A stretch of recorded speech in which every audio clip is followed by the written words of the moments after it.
Welcome back to a brand new episode of Conversations with Colie. I am author Nicole Miller of the book series A through Z Guide to Raising a Good Human, a series I'm writing to bridge the gap in communication between parents and children of all ages, tackling all topics, especially those tough subjects. Thank you for joining me and my guests as they share their experience and how they turned it around to improve their lives. For the next hour, spend time listening to our conversation about some of the most arduous situations or moments when all hope felt lost. But instead of giving up, they pushed through. Episode of Conversations with Colie. Today I am speaking to Jon Sansone. Jon is known as the Saleswarrior. Welcome, Jon. Hey, thanks, Nicole. So happy to be on your show this morning. Thank Stoked. you. I appreciate you wanting to be on the show. So I always start with an icebreaker question. So this one is yours. What's one bucket list item you hope to accomplish? Oh, that is so easy. I'm in the process of getting a condo on the lake really close to my house and continuing to have my house, but that's my next item on my list is to get a property on the lake close to my house. I like it. I like it. Living by the water is very peaceful. Thank you. Yes. So tell everybody about yourself. Well, I've been professionally selling for 32 years. One thing I always like to share with people is like I was not a straight A student in high school or in college. I didn't make bad grades, but I wasn't like National Honor Society or anything like that.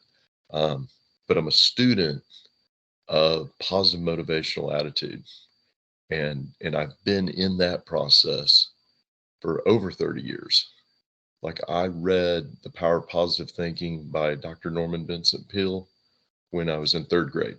Oh, wow. That's impressive. Yeah, I had a grandparent that was in a multi-level marketing deal, and he said, "You really ought to read this. I really think you care too much about what people think." And I know such a strange thing to say to a third grader. So, but that just planted the seed to explore growth as an individual my entire life, and I continue to do it. Like last year, I read 14 books. I went in and I counted. I read 14 books. This year, in some books, I'm just finishing up, but I think this year I've read three so far, Oh, wow. That's awesome. and I and I'm know. on a new one. Bill Gates, doesn't he read like 6 or 7 books on like a short vacation or something? I mean, he is devouring education at a Yeah, fast rate. Yeah. So you I always are learning.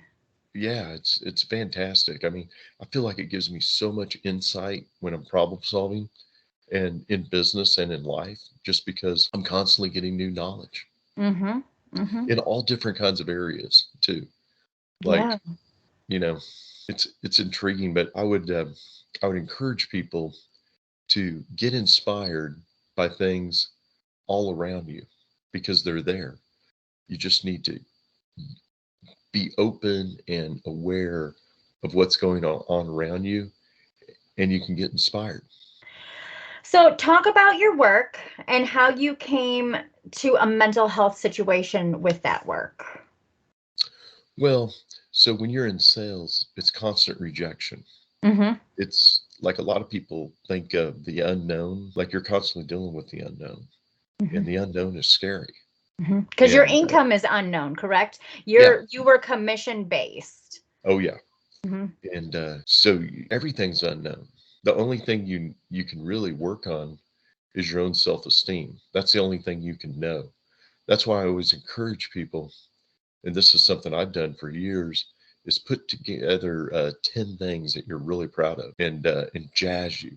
And those 10 things are going to be something for different for everybody, Nicole.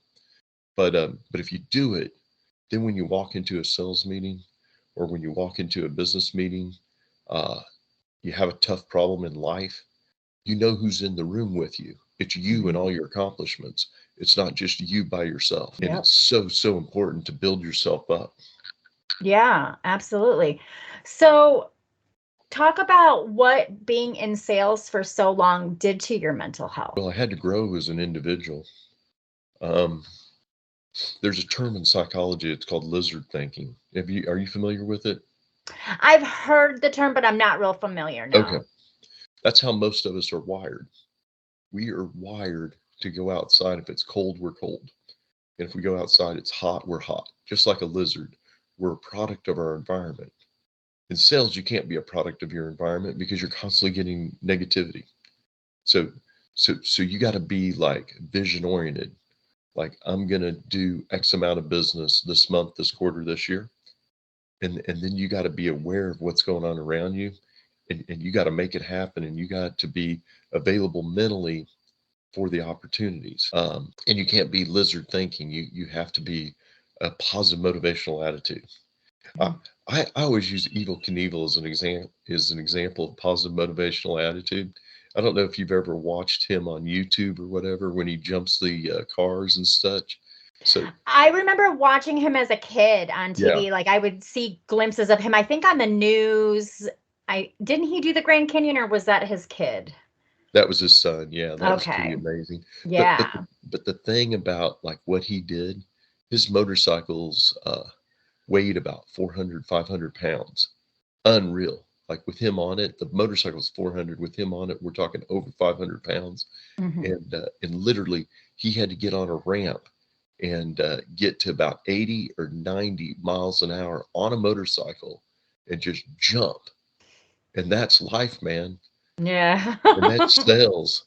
The good Yeah. news is like when I jump, I'm not going to crash and break a bunch of bones, but uh, but it's still that fear, and you just got to jump into it.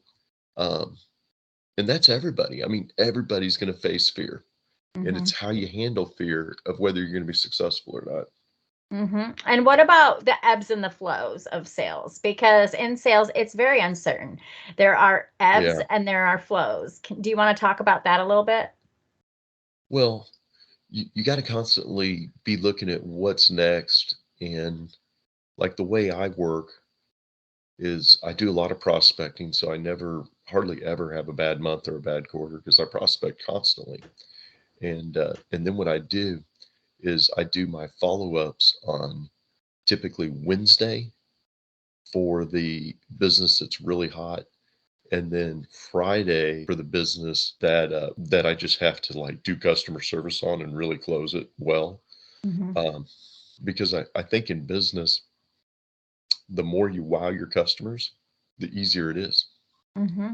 Like a good example that I can give for people in life is go into your favorite restaurant where the waiter treats you or waitress treats you above and beyond anybody else in the restaurant, and now you know how to live your life. You know how to serve others.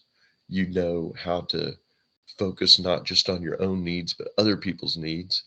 Um, if you watch somebody that's good at this job, they're going to be a quick thinker. They're going to have incredible people skills. I can't think of a better example of an amazing salesperson than somebody that works in a restaurant. And I also can't think of something that is more of a situation where you could get burned out if you Hmm. let it get to you. Hmm. And and that's all business. It's not just like waiting tables. It's not just like selling software and doing stuff like I've done. Um, it's in all of life. And I think the more you break down your life into analogies and compare what you do with what maybe some famous people do, like I do that all the time. I don't know why I do that all the time. I think it's like it takes me out of my reality a bit and makes what I do more special. Hmm. So I'll give you an example. Like I always think of myself as a salesperson, as like a lead guitarist in a rock band. And when I have a sales meeting, I always think of it as like, okay, I'm on stage. I'm like, it is time to play. I'm ready to rock and roll.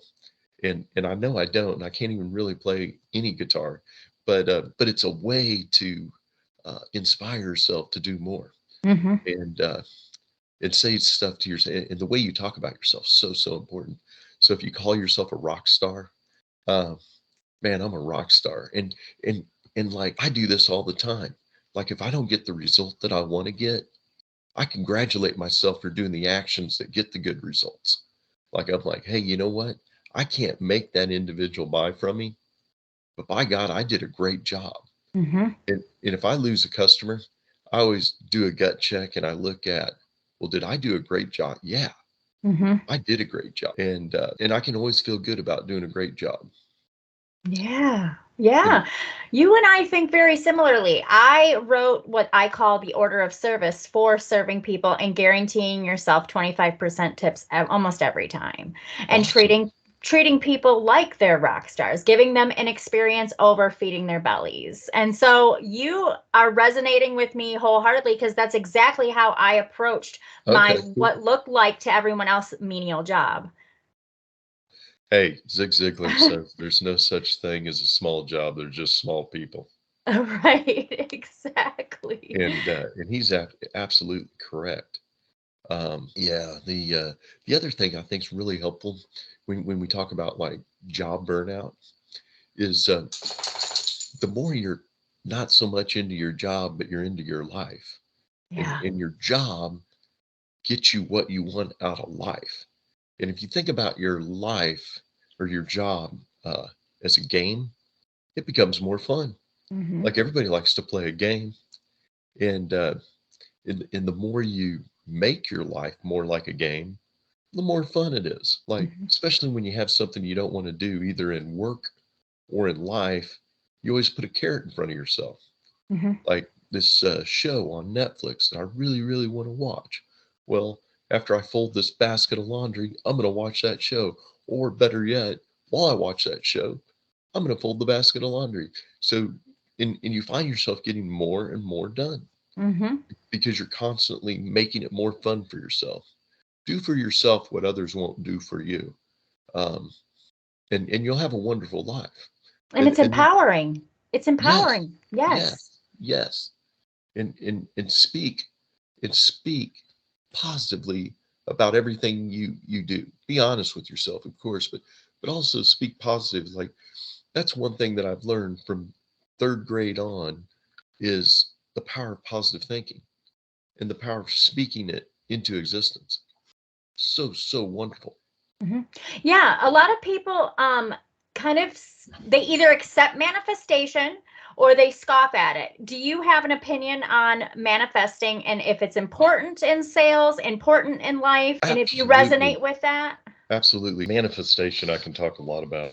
Okay, good. Because a lot of people that don't understand it, like I said, they kind of look at you and go, oh, yeah, manifest it, but they don't, they just know it as a hashtag. They don't know it as it being actually something that's very possible and very real. Oh, absolutely. I mean, my podcast was a manifestation. It started off as a thought. My book started off as I should write a book. But you gotta like, it's not just you have to do something. You have to figure out how to do it. Yeah, absolutely. And but two, I think it goes farther than that, especially in business. Like when I start a new year, a new quarter, which I'm in right now, I make a list of everybody that I'm trying to sell to and exactly what I think they're going to buy. And I look at it constantly. Um, and then as the business comes in, I tally it up to keep me like jazzed Hmm. because I got to have a measuring stick of what's going on. Um, and two, it's just like a game. Like you play basketball in either like a college game or a or just a high school game. They got a scoreboard up. Why do they have a scoreboard? We're keeping score. And in business, you're keeping score. So that's a big part of manifestation and the power. And I say this on uh, Nicole on so many podcasts where I'm interviewed, and I hope to God that somebody will listen to this because it can change your life. But write a list of written manifestations, goals, uh, something that inspires you in your life. But write 10 things you really want to do in your life, Hmm. and then start breaking it down on a month by month basis. What would you like to accomplish like this month? And it's just wonderful to do it because when you start, especially when you make short-term goals, and I don't know what short-term goals are for people, but like if you have a house, at some point you have to change out all your light bulbs. That's a short-term goal. And Hmm. and it's a point of accomplishment.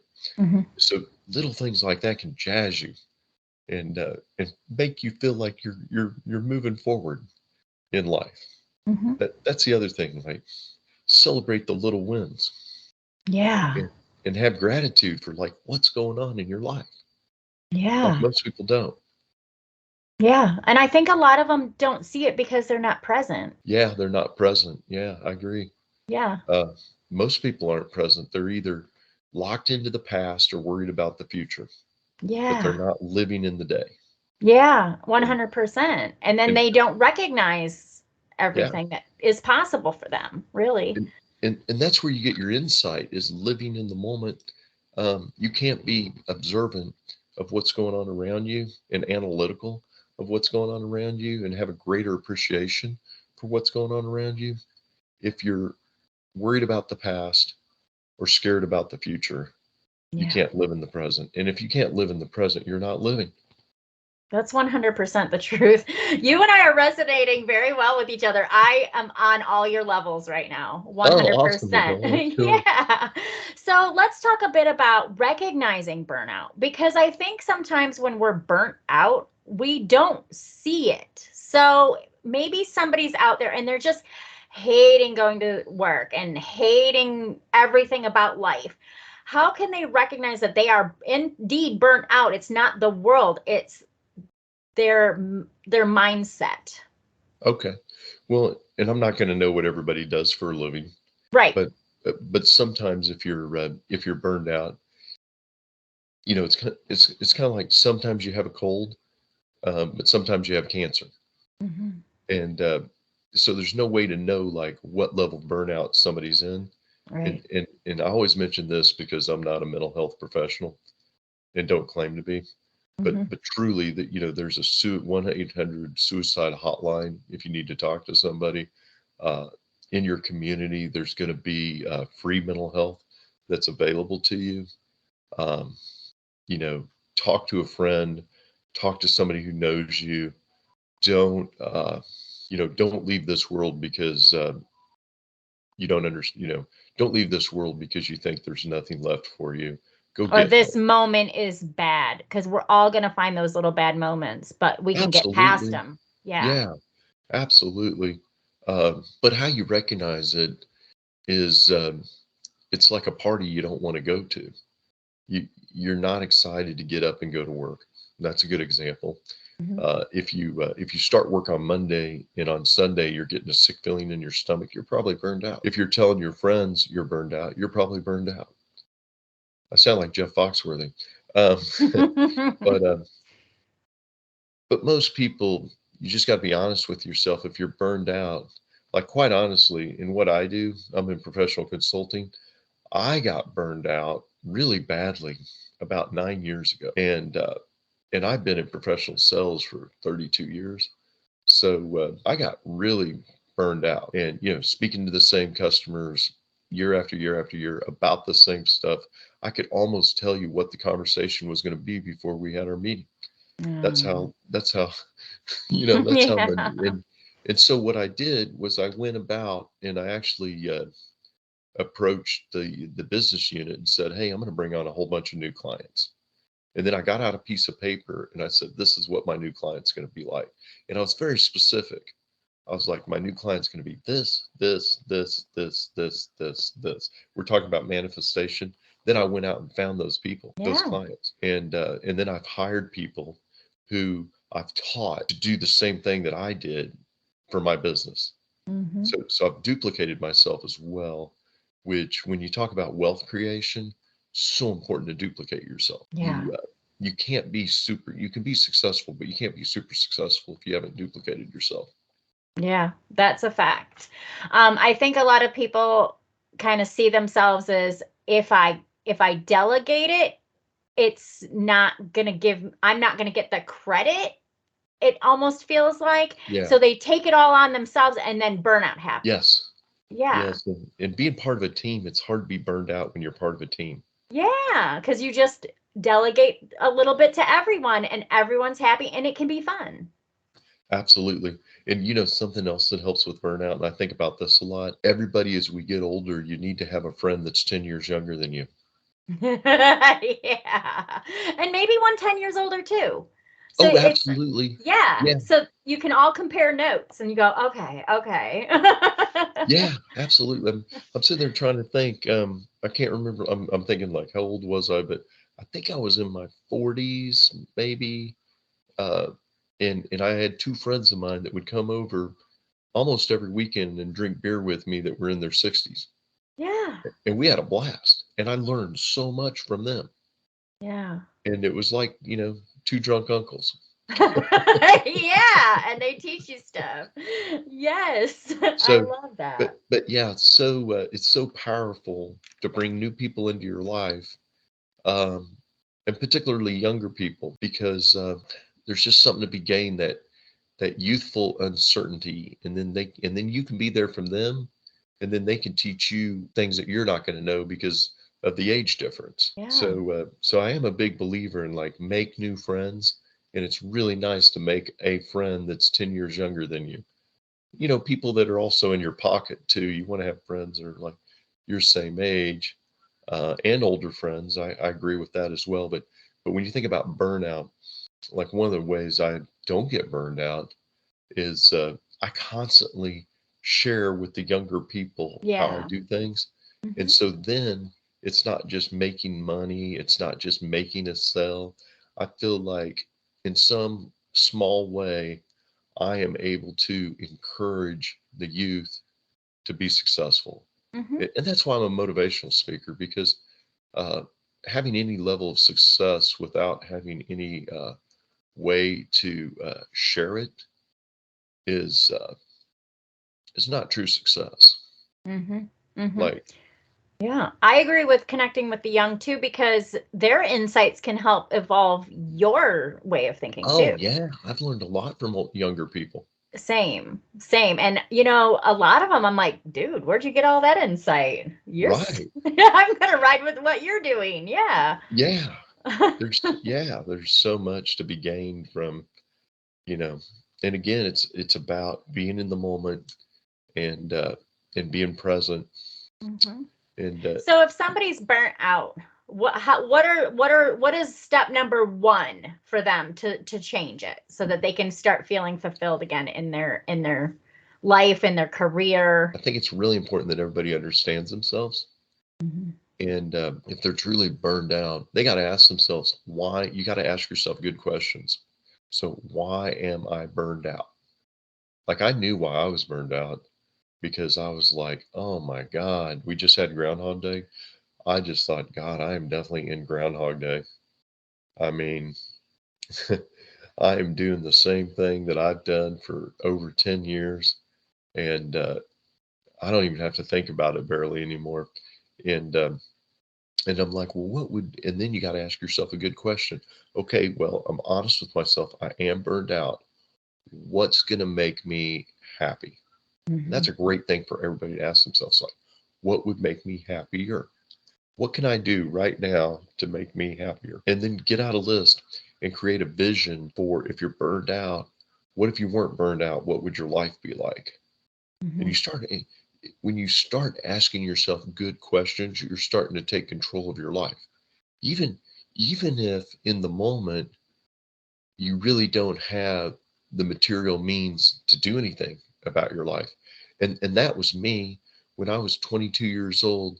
I was sitting in an apartment and I was kind of depressed. I was in this kind of big apartment, but it was an old apartment, and we had a roach. I had a roach problem, Mhm. and I was in there, and I had this crappy $50 TV that an old girlfriend's dad sold me out of his basement. I didn't even have a good television set, and forget about having cable. I didn't even have a good television set. I had this old couch that I think my last roommate gave me as I moved out into my own place. I mean, talk about starting from the beginning. Mhm. But as I sat in that crappy couch, and as I watch Canadian football, because I'm a huge football fanatic to the point where when NFL's over, I'm watching Canadian League. Um, as I sat in that crappy couch and I looked around I couldn't yet envision a giant screen TV because this was in like 1989, 1990 time frame. But I was in there and I was envisioning what would it be like if this place looked cool? You know, what kind of couch would I be sitting on? Mm-hmm. What would my TV be like? Mm-hmm. Uh, and uh, and I created that reality, and I pursued that reality. That's honestly how I met my wife too. I had this list of goals. One of my goals was to join a sand volleyball league, and also wanted to, you know, find a girlfriend, possibly wife at some point.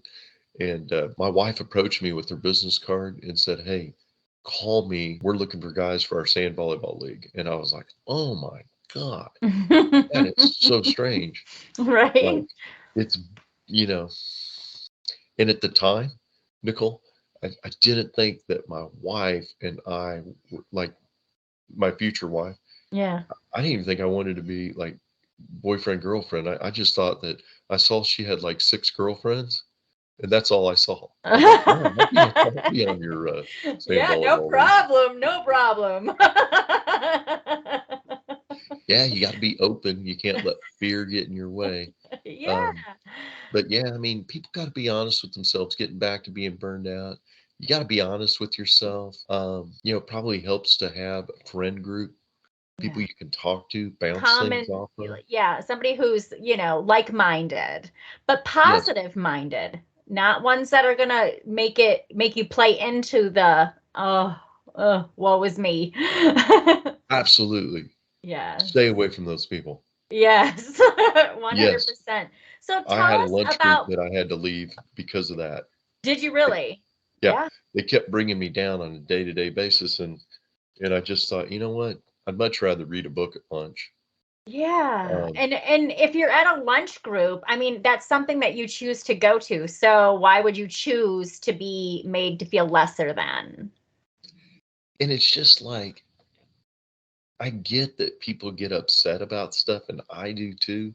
Yeah. But like day in and day out, complaining about your situation where one, you're employed, Yeah. two, you have air conditioning in the summer, you have heat in the winter.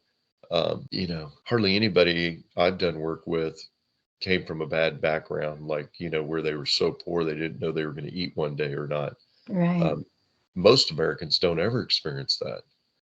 I've experienced that a little bit because in my early 20s, I was unemployed. Mhm. Alls I had was unemployment income, Mhm. and I had allotted myself like $10 a week for groceries. Mhm. And You get creative to eat. oh yeah, Mhm. and I was able to survive. I don't know Mhm. how, but I was so darn creative, Mhm. and I made it fun too. I had $10 for groceries, so I would make a casserole, and then I would make like I wasn't worried about my weight. I was worried about eating.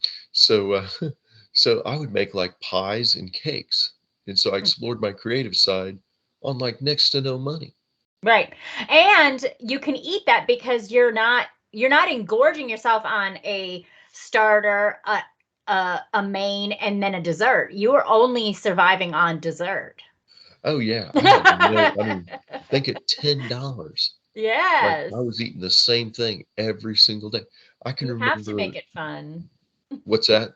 You have to make it fun if it's like that, Oh you my know? God, yeah. But Yeah. then when you get through that and you get to the next level, Mhm. um, sometimes when you're burned out, it's God telling you you need to do something different. So I don't want to tell people that, hey, you need to make your life and not make any changes. You might need to make some changes, Yeah. but make them from a point of power. Mhm.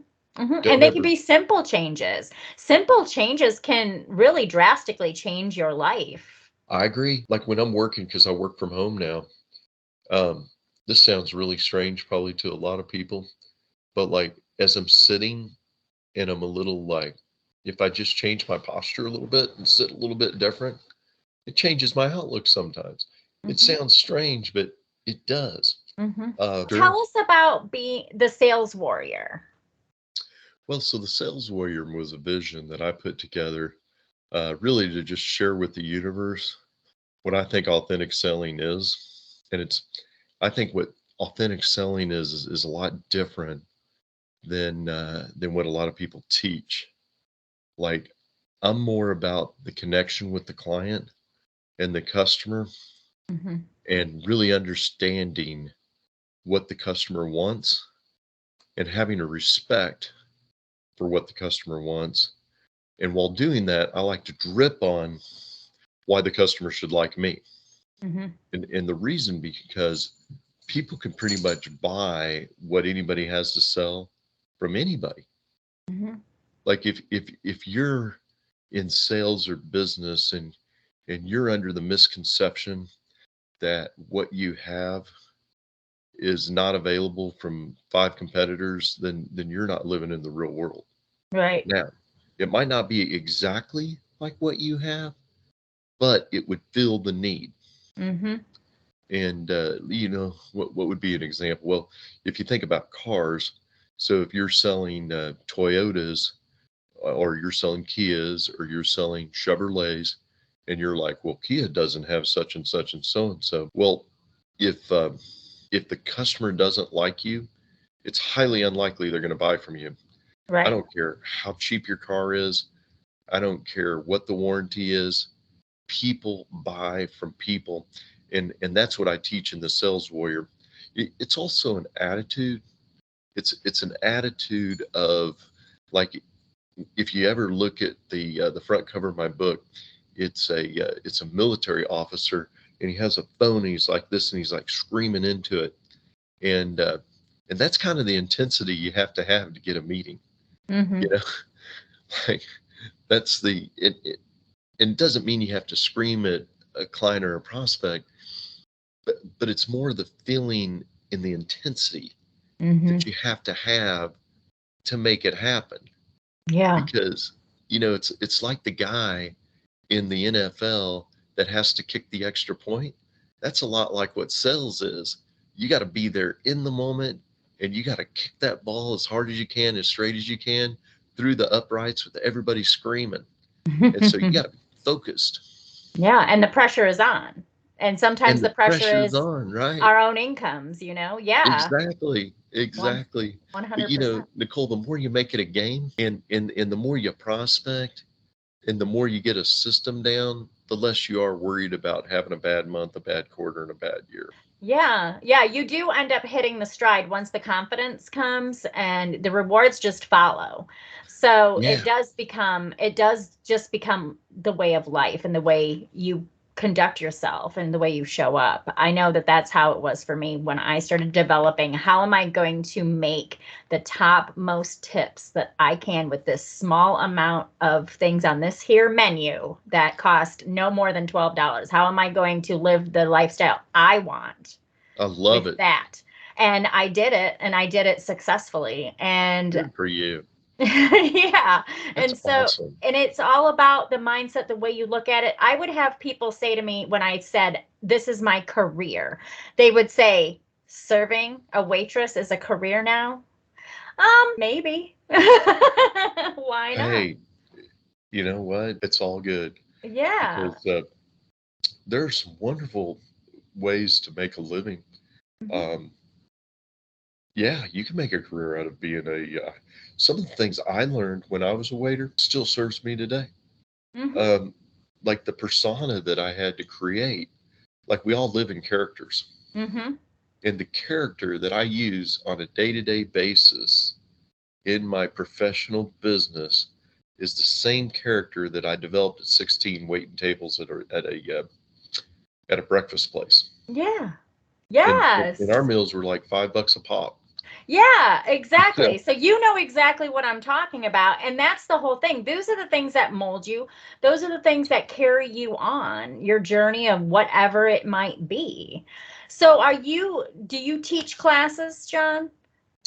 well, so right now, what I do is I stay super busy with my business.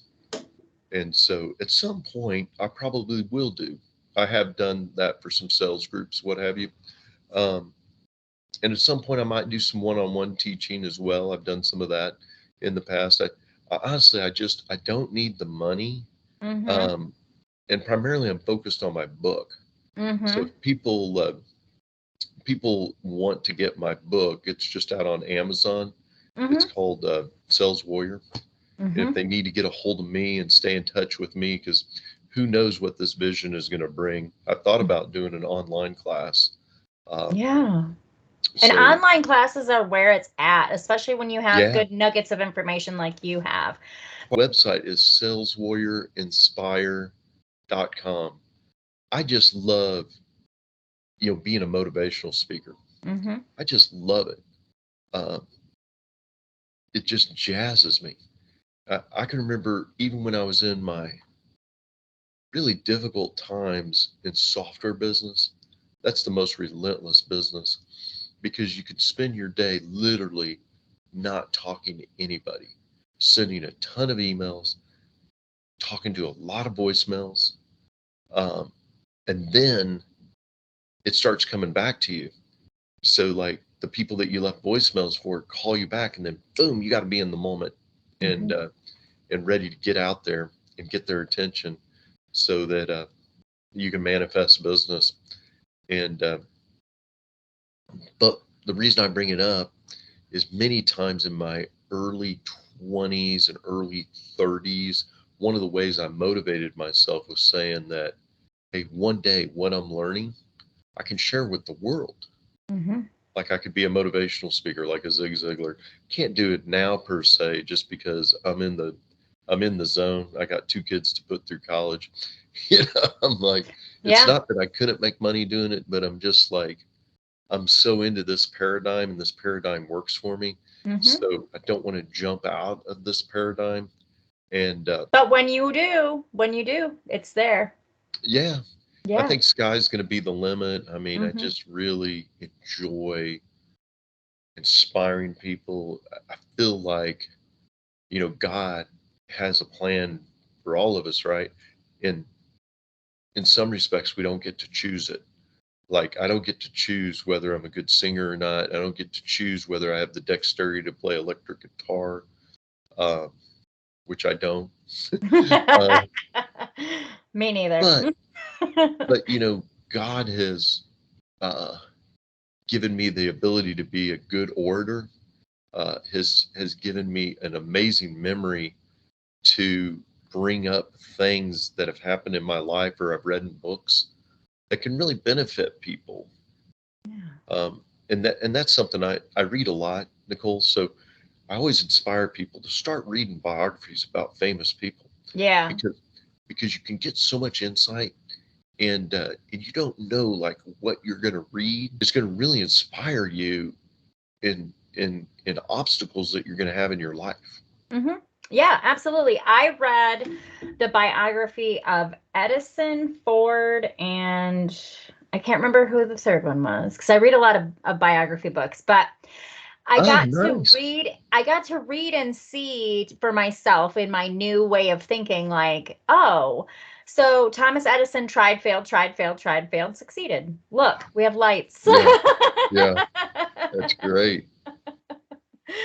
I mean, yeah, you can learn from people of the past Absolutely, you can. and the present. Um, the guy that started McDonald's, Ray Hmm. Kroc, he didn't actually, Well, right. It wasn't yeah, Ray. It was the McDonald's brothers. well, they started it, and that's a great story Hmm. Yep. because Yeah. on so many levels, this teaches us a lot. Mhm. So a Oh, lot of yeah. people don't know that, like the guy that they named the Big Mac after, soon after he parted company with Ray Kroc, and the McDonald's brothers basically left their own business. He retired and went to Florida, and I think he died like 5 years later of a massive heart attack. Mm. Uh, and some people hear the story of McDonald's and Ray Kroc, and they think to themselves that Ray Kroc, who created, I don't know, a $600 million business at the time, Mhm. uh, who died of pancreatic cancer and was a really bad smoker, um, left it all to his wife, who pretty much gave it all away.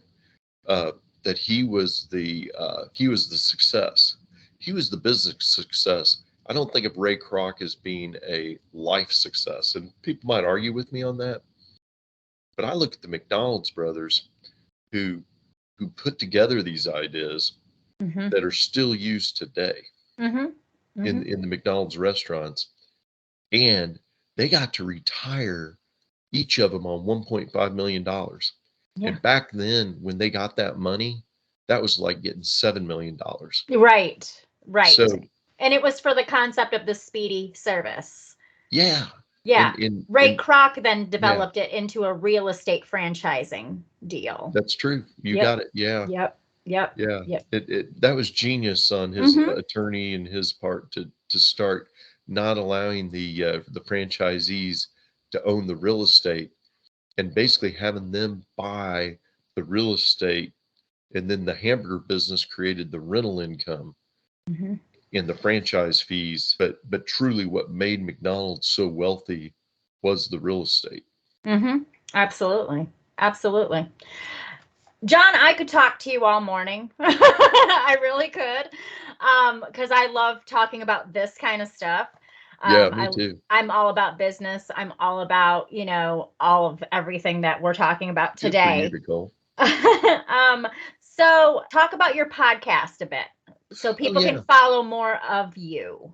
Okay, so my podcast was created because it was right during the election, and people were just so disgruntled with each other on both sides. Like family members were fighting with family members, and it was just so binary.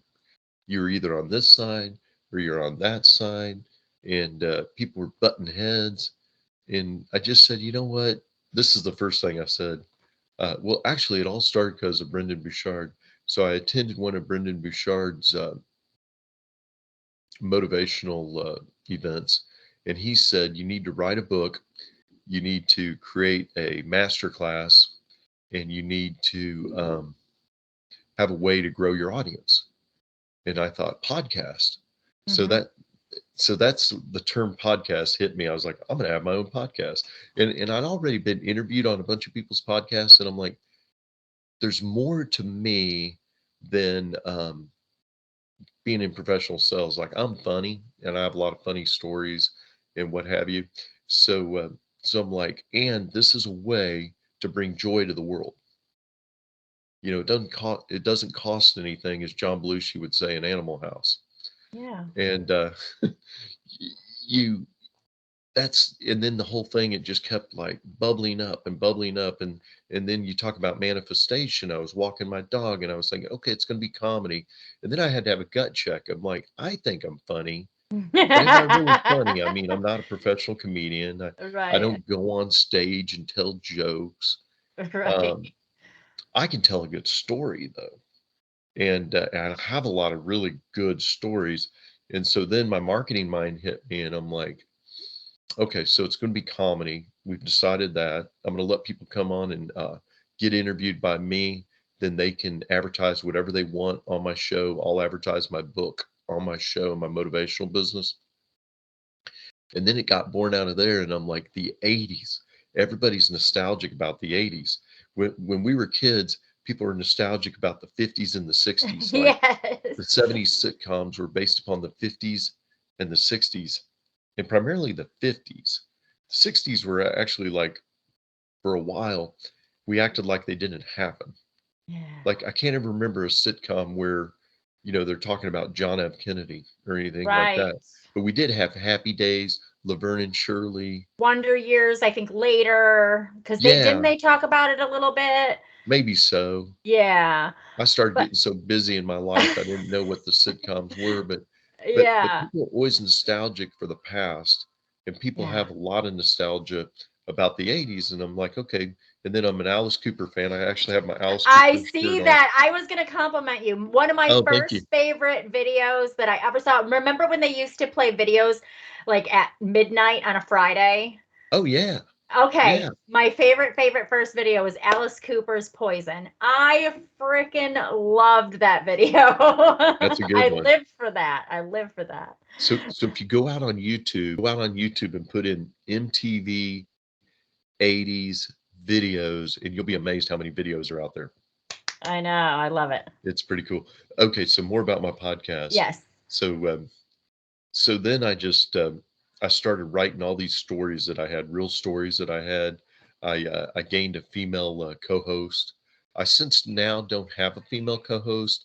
It was just so inconsistent. Like sometimes they would attend, sometimes they wouldn't attend. And Right. so I just decided, you know what? I'm not going to do a female co-host. So I'm not doing a female Yeah, co-host anymore. because consistency is everything with a podcast. Yeah, it's been wonderful. I've had some really neat things happen. So I had a gentleman that I interviewed. He's Jeffrey Gurian.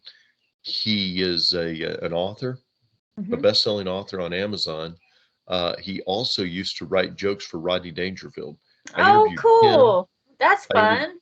I interviewed a guy who was in charge of all of the concert promotions in the 80s for like Kiss. Oh, And he also cool. traveled internationally with Kiss. So Big if band. somebody's looking for your podcast, how do they find it? Where do they listen Well, to you? yeah, they can go out on YouTube and they can put in just my name, Jon space Saleswarrior. That's my Awesome. channel. Or they can go out to my website and just go saleswarriorinspire.com. My podcast is right there under the headline, Let's Laugh. Two, you can put in Schools Out 80s Comedy Storytime in YouTube and I'll pop up. I'll have on a black cowboy hat. Cool. So yeah, it's been wonderful. It's been a lot of fun. I'm trying, he doesn't know it yet, but one of the lead singers of Motley Crue, I'm trying to bring him on my podcast. I just read his biography, and so I'm like, I'm going to get ready to pepper his son. This is manifestation. Okay, So we're so manifesting it on that's Conversations right. with Colie. So Let I'm me gonna, know if it comes to if it comes to fruition. fruition, I will. You know, Yeah. and my next guest, I have some very eclectic guests. My next guest, I think she's going to be wonderful. She is a professional artist in the Dallas area, and I just met her out and about. Like we talk about manifestation, you got to be aware of your surroundings. Yeah. And I just met her out and about. She told me she's a professional artist. Blah blah blah blah. Next thing I know, she's going to be on my podcast. I So love it. so many times that's how it happens. People get Yeah. on my podcast. That's amazing. Jon, this has been a pleasure talking to you. I could continue to talk to you all day, but I really do have to go to work. Oh no, it's all good, Nicole. It's all good. Go make the Benjamins. It will work out. Yes, I'll make at least one today. Okay. Hey, you know what? It is all Better than good. zero. Hey. Jon, thank you so much. Thank you for spending time listening to our conversation. If you enjoyed this and other episodes, please subscribe, like, and share so we can reach more listeners with our powerful messages. And stay tuned to hear about our affiliates and recommendations. They change from episode to episode.